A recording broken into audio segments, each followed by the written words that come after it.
Namo Bhagavate Vasudevaya. So, Hare Krishna, dear devotees, we'd like to seek the blessings of Guru and Gauranga, Radha Madhav, Krishna Balaram, so that we can continue with the 10th canto, 4th chapter. Also, to seek the blessings and good wishes of all the devotees present. Thank you very much for joining. So, let's make a start. This is the 20th verse of the 4th chapter. Yatha nevam vido bedo yatha atma viprayaha deha yoga yogo cha samspriti na nivartate. One who does not understand the constitutional position of the body and soul, Atma, becomes too attached to the bodily concept of life. Consequently, because of attachment to the body and its byproducts, he feels affected by union with and separation from his family, society, and nation. As long as this continues, one continues his material life. Otherwise, one is liberated. So this actually was spoken by Kamsa. But it is actually quite very useful instruction. But we'll see the context in a minute. So 4th chapter is described as atrocities of King Kamsa. And this chapter describes how, following the advice of his demoniac friends, they started persecuting the small children in Braj. Devaki begs mercy. After Vasudeva bound himself with iron shackles as before, so he returned back to the prison. He could have legged it, but he came back with the daughter. All the doors of the prison house closed by the influence of Yogamaya, who then began crying as a newborn child. His crying awakened the doorkeepers, who immediately informed Kamsa that a child had been born to Devaki. Upon hearing this news, Kamsa appeared with great force at the place where the child was born, because this was the 8th child, so he was anxiously waiting. In spite of Devaki's pleas that the child be saved because she was a daughter, Kamsa forcibly snatched the child from Devaki's hands and smashed the child against a rock. How cruel this is. Nasty. Unfortunately for Kamsa, however, the newborn child slipped away from his hands, rose above his head, and appeared as the 8-armed form of Durga. Durga then told Kamsa, "You fool, the enemy you contemplate has taken birth somewhere else." So this was what we were a little bit discussing yesterday, how Yogamaya hints that Krishna's never was born in the prison house. He was always somewhere else. So we were discussing how he was also born to Mother Yashoda alongside Yogamaya herself. Therefore, your plan to persecute all the children will prove futile. After speaking to Kamsa in this way, the goddess Durga, Yogamaya, appeared in different places such as Varanasi, etc., and became celebrated by different names as Annapurna and Kali. So, terrifying situation for Kamsa. He was shocked, of course.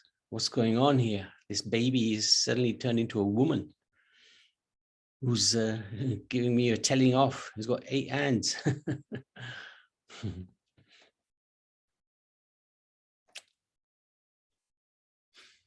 So the lesson from this is Durga is Maya Devi, Maya, and a great servant of Krishna. So some religionists, they worship Durga as the ultimate because she gives material benefits. But whatever she gets, because she's a servant of Krishna, she gets it from Krishna to give to her worshippers. Yes, Naniman? Yes, this Durga Maya, she's the different from Mahamaya. Yes, that's right. Mahamaya is in the Mahamaya controls the spiritual world, spiritual nature, and Durga or Yogamaya controls material nature. So this one which is appeared, it is same as Yogamaya. Yogamaya, So Durga Maya is your same as Yogamaya. same, Okay. one and the same. Okay. And Mahamaya is there, but in Spiritual. Vraj. Yeah, and in Vraj. So she is also present during Krishna's pastimes.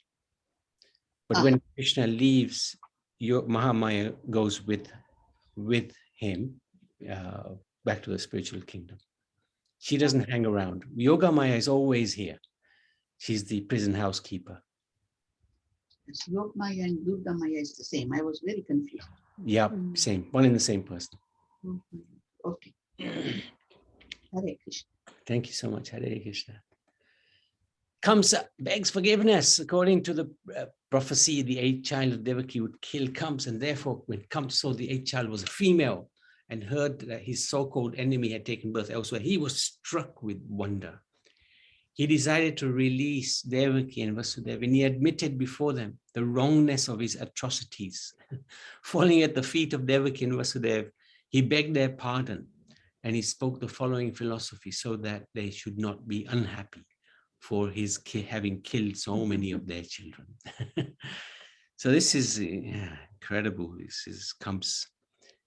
He's saying this to Devaki and Vasudeva. The children have suffered their own misfortune, as all living entities are under the control of the Supreme. And that's absolutely right. Anything we're going through, it's because of our own doing, because we've performed the karma, we've had the desires, and the Lord is controlling everything.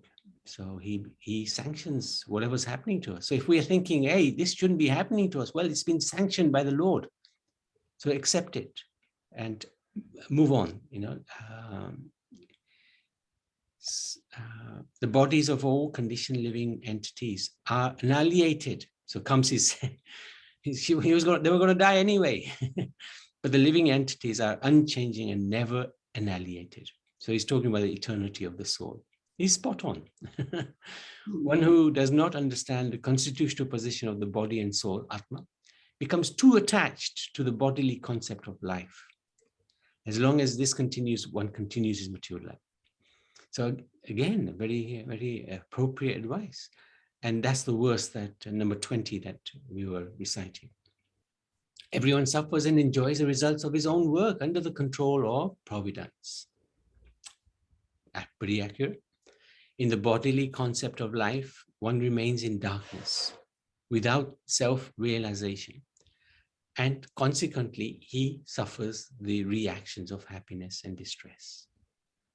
So these are the preaching of Kamsa. Having said this, Kamsa immediately released them from their iron shackles. Devaki and Vasudeva, being naturally very pious, accepted the philosophy of the soul spoken by the demon. They excused Kamsa from his atrocities. And Kamsa, after seeing that his sister and brother-in-law were appeased, returned to his palace. So this shows the kind-heartedness of Devaki and Vasudeva. They'd lost 6 children. He'd killed 6 of their children, yet they forgave him just like that.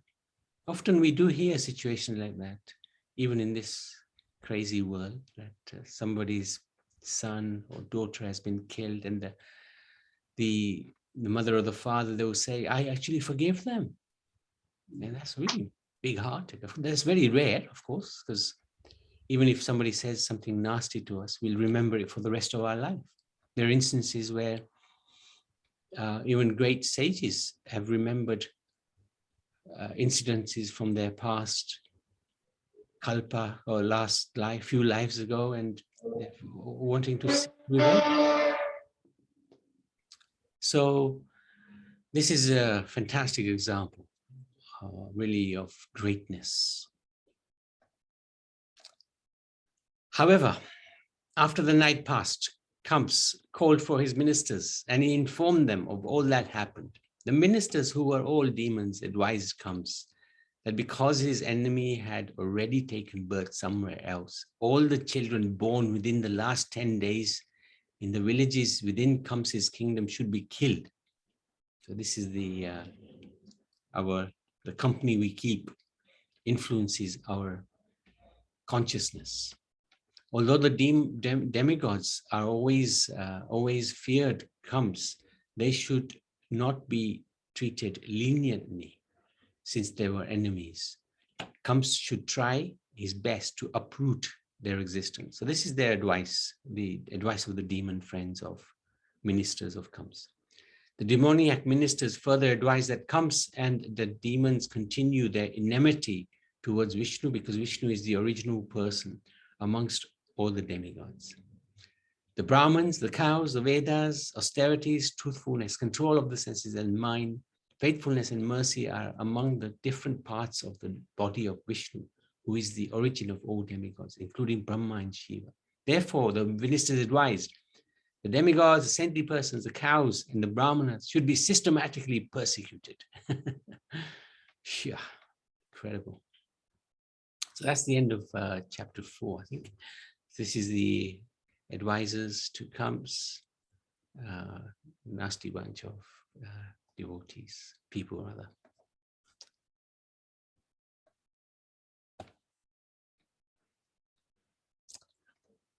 Oh, there's a bit more. Okay, sorry. Strongly advised in this way by his friends, the demoniac ministers, the Kamsa approved of their instructions, and he was swayed by their, the night before he was so in such a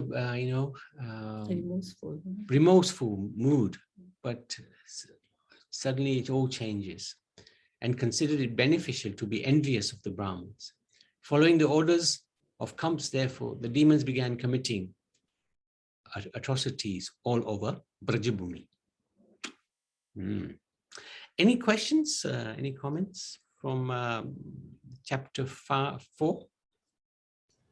Otherwise, yes, Nadeem. Question, but it's not from the chapter 4. You Sure. know the song that we sang, that all the Vrajavasis and how they are. He would like somebody, they're always comparing how Vrajavasis behave and how they are. Would does that situation still apply now in this current day and age with the Vrajavasis?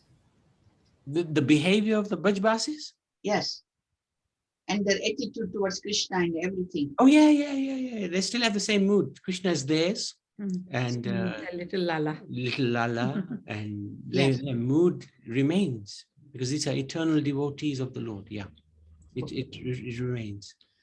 It remains. If we are fortunate, we might take birth as perhaps an animal or something in Braj Bhumi, and hopefully that will be, a step in the right direction for us.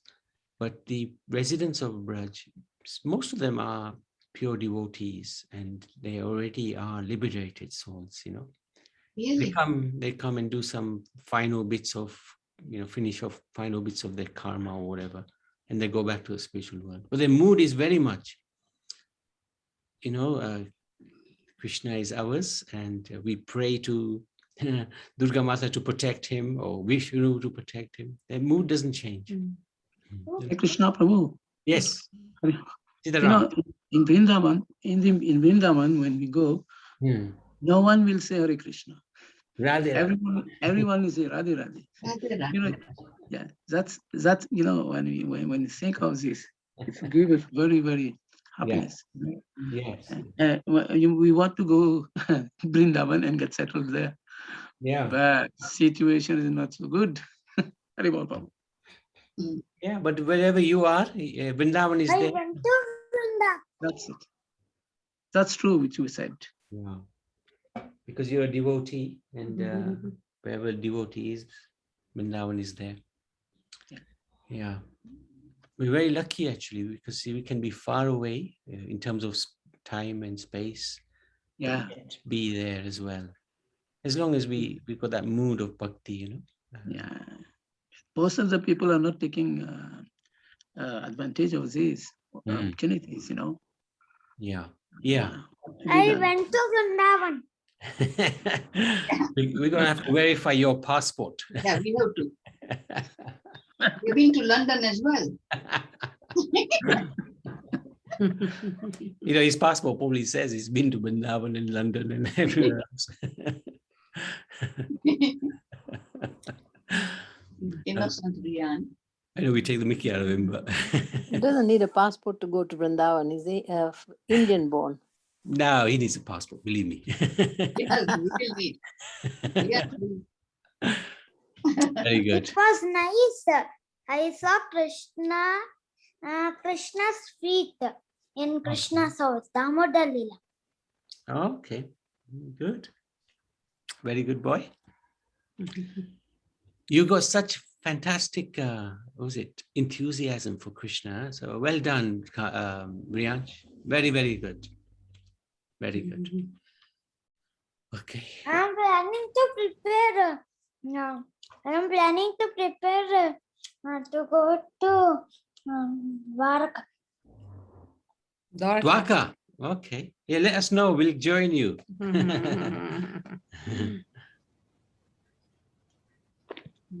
So in Dwarka, Prabhuji, they sort of, I know there's more of a sort of, in a sort of respect and not that mood of Vrindavan in Dwarka, but still Krishna was there. So those people are still the same, looking for Krishna and Little different mood. different mood though, yes. Their mood was Krishna is our ruler and he's also our provider. Whereas Brijbasi's mood is Krishna is our baby and we are his provider. We protect Krishna. We protect Krishna. Yeah. And like we were saying yesterday, when Krishna leaves Vrindavan, Krishna himself doesn't leave, but the Vasudev Krishna leaves Vrindavan. And that Vasudev Krishna is worshipped in the mood of awe and reverence. Like Devaki and Vasudev worships him in the mood of you are the Supreme Lord. Whereas Nanda and Yashoda, they have no such mood. Their mood is of this is our child and we will scold him if he needs to be taught a lesson. So Krishna left behind. Is it Nanda Krishna or Yeah, Yashoda you could say Yashoda Krishna is the more common, but Nanda Krishna as well. Nanda Nandan. Nandan, yeah. So Yeah. I read somewhere that people sometimes can still see the Krishna in Vrindavan. Yeah. I think it happened to our Guru Maharaj one time when he was a child, when he first went with his Guru, and he was just stuck in one place for a long time. And later on, they asked him what happened. And I didn't hear this from him personally. I heard it from another godbrother of ours, that Krishna had come to him and he was just stunned. So yeah, Krishna he never leaves Vrindavan. So he's there for sure. He says we don't have the eyes, we don't have the vision, mood. Yeah, because all the leelas are still taking place. We don't have the eyes to see them, especially the Srimad Radha Prabhu, Leela. Hare Krishna Bhut Sitaram again. We cannot commit any offense in Vrindavan. It multiplies. That you cannot, because Krishna is there. Though he's not visible to us, but he's there.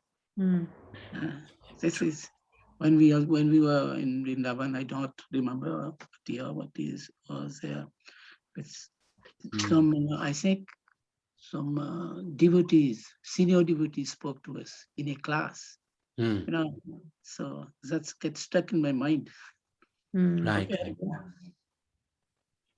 Good point. Yes, good point. Okay. Is that okay, Naliban?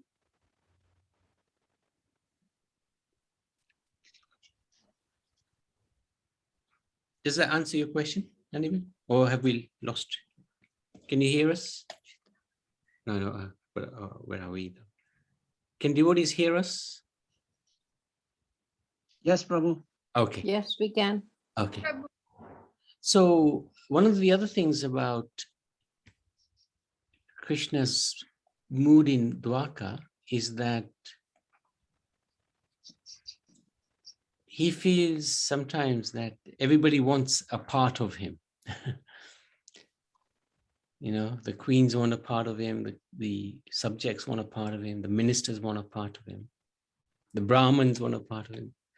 So that's why he longs for Vrindavan, where nobody wants anything from him. They just want to give him love. And that is, if we can develop that mood that I don't want anything from you, my Lord. I want to give you, I want to serve you, I want to love you. I don't want anything in return. That's the Vrindavan mood. That's really, we should try not to have the Dwarka or the Mathura mood. The bridge mood is the best, if it's possible to have that. Okay, so chapter 5, text number 4. Kalena snana sobhabhyam samskares tapase jayaya sutiyante dane santushtya dravyani atmana vidyaya. O king, by the passing of time, land and other material possessions are purified. By bathing, the body is purified. By being cleansed, unclean things are purified. By purificatory ceremonies, birth is purified. By austerity, the senses are purified. By worship and charity offered to the Brahmins, material possessions are purified. By satisfaction, the mind is purified. By self-realization or Krishna consciousness, the soul is purified. Very interesting.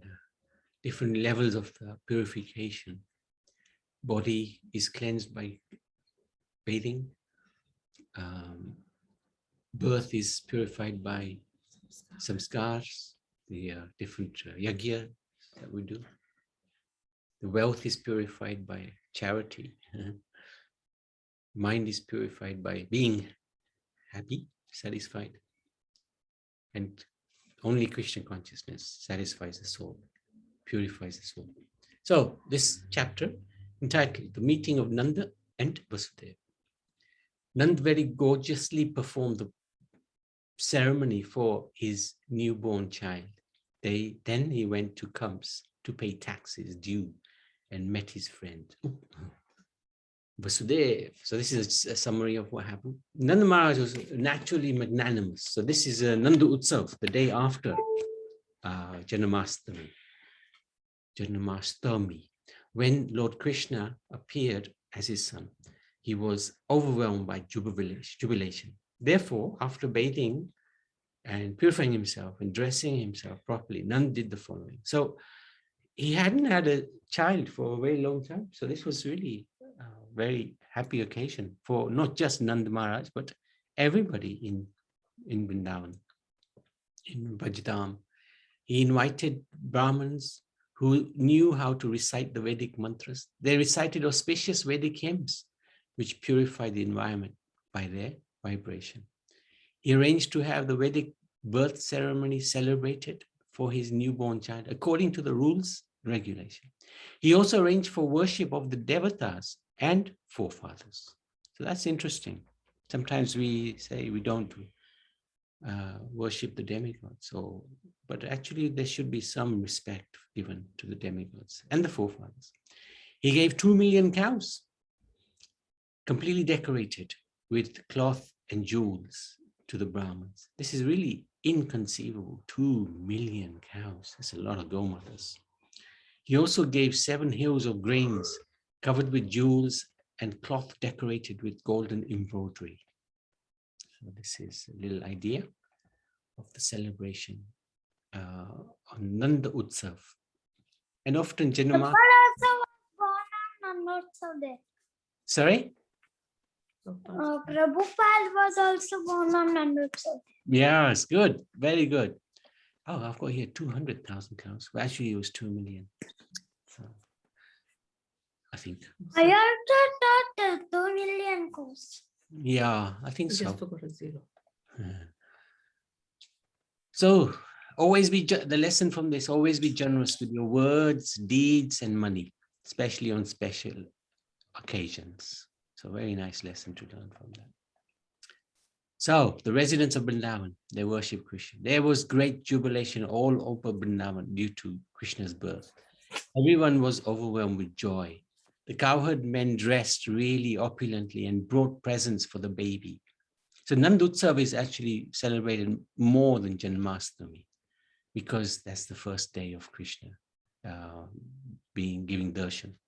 The Gopi wives also decorated themselves and hurried with their gifts to Nand's house. Offering blessings to Nand's child, they sprinkled the mixture of turmeric, oil, and water upon the birthless Supreme Lord and offered him their blessings. The cowherd men enjoyed the great festival by splashing one another's bodies with a mixture of yogurt, condensed milk, butter, and water. Nanda Maharaj gave clothes, ornaments, and cows in charity to the cowherd men in order to please Lord Vishnu. Rohini, the mother of Baladev, also dressed gorgeously and received the guests. And she was very much part of their household. Nanda Maharaj looked after her very nicely because she was the wife of his friend, Vasudev.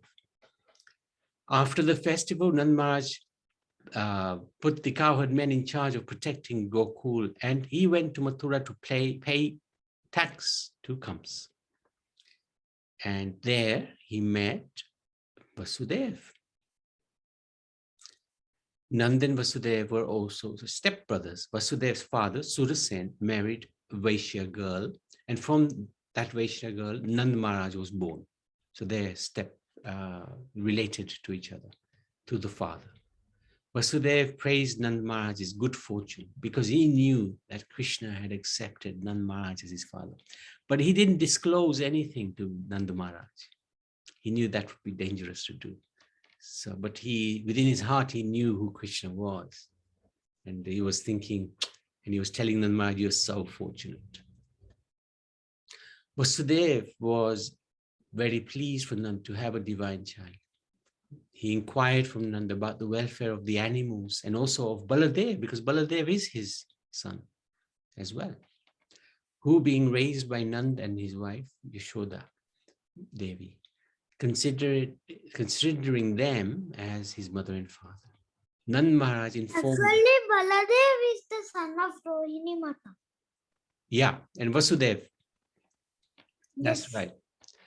Nanda Maharaj informed him all about Vrindavan, and Vasudev was very satisfied by this. Although Nanda expressed his grief because Devaki's many children had been killed by Kamsa. So naturally, between friends, there will be this sympathy that is given. Nanda Maharaj consoled Vasudeva by saying that everything happens according to destiny, and one who knows this is not aggrieved. So this will have an impact on us. Are they now free from jail? Yes, at that time they were outside. He had freed them. And then he put them back in again later on. What, Prabhuji? So they were free. They were not in jail at this time. Kamsa had freed them. But later he put them back in again. Why, Prabhuji? Oh, why? Because they couldn't kill Krishna. So Kamsa decided to take revenge by putting Vasudeva and Devaki into prison. So expecting many disturbances in Gokul, Vasudeva then advised Nanda Maharaj that because you have paid the taxes, go back. Don't wait in Mathura. Go to Vrindavan as soon as you can, because you need to protect Krishna and Balaram. Thus Nanda Maharaj, he took the advice. He took leave of Vasudeva and he returned to Vrindavan with the other cowherd men on their bullock carts. So that's the end of chapter 5. Srimad-Bhāgavatam ki jai. Anybody, any questions before we move on to the lessons or instructions? Okay. So Kamakshi, would you like to go through these? Yeah, I'll just switch off the fan heater. 1 second. Heater. Oh, he's probably giving up where? Gosh, it makes a racket. Hare Krishna, Srimad Bhagavatam ki jai, Srila Prabhupada ki jai, Guru Maharaj ki jai, Hare Krishna to all devotees. Chapter 4, it is amazing how even Kans was struck with wonder when he realizes that Devaki must have some transcendental qualities to have Durga Mata as her daughter whom he had tried to kill also. He also understood the Raksha tendencies in him, and so he wanted to compensate for his atrocities against his sister Devaki. He pretended to understand her predicament, but was trying to pacify himself by what he says to Devaki. So verses, alas, my sister, alas, my brother-in-law, I am indeed so sinful that exactly like a man-eater, Rakshasa, who eats his own child, eats his own child, I have killed so many sons born of you. Being merciless and cruel, I have forsaken all my relatives and friends. Therefore, like a person who has killed a Brahmin, I do not know which planet I shall go, either after death or while breathing. Chapter 5, the meeting of stepbrothers. Vasudev and Nand Maharaj is interesting, and Srila Prabhupada explains in the purport how Nand Maharaj consoled his younger brother Vasudev by saying that destiny is ultimately responsible for everything. Vasudev should not be unhappy that his many children had been killed by Kansa, or that the last child, the daughter, had gone to the heavenly planets. Planet. Is it? Yeah, thank you so much. Thank you. And we also just remember that Kams was cursed, the 6 children of Marichi were cursed to be killed by their father, because Hiranyakashipu cursed them in his next life.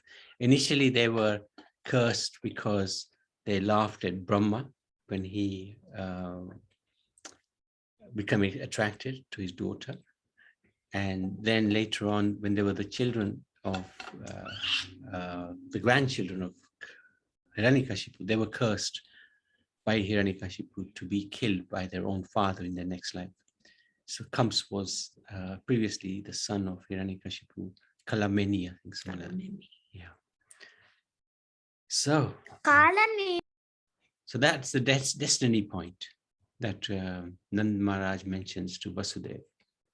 They were destined to be killed, those 6 children. So Kans was the son of Hiranyakashipu as well. Not Kans. Not Kans, Kalameni. Yeah. And that's Kans. That is Kans in the next birth. Yeah. That's right. That's right. But then why were they born into the womb of such a pious mother like Devaki? Yeah. Very good question.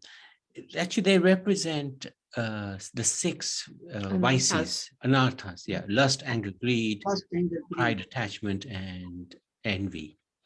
So what it said is, if you want to receive Krishna, these 6 have to be destroyed. So these 6 were destroyed because womb for him to appear to Devaki, those 6 could not exist. So those 6 were killed. And then Balaram, he came to clean. Yeah, just anything missed out, he could wipe that clean as well. Yeah, so Devaki represents Bhakti Devi, really. Bhakti. So to have full She Bhakti. represented, sorry, Devaki is represented? Bhakti. Shakti. Bhakti. Yes. Yeah, so those couldn't be carried by her then, isn't it? They were carried, but they could not be born of her. Yes. Yeah, or they couldn't stay. They had to be killed before Krishna appeared. Yeah. Okay. And then, of course, we will see in later chapters, I think in the 60th chapter or 64th chapter, that how these sons actually were then retrieved. Actually, not that far, but 50th chapter. Mhm. They were retrieved by Krishna. So very interesting. Okay. Anything else? Anybody else? Any Puja Naniben, are you okay? I'm okay, yes. Okay, great. All right. So let's stop there. Srimad-Bhāgavatam ki jai. I have to leave, Prabhuji, because I have another class at 6 o'clock.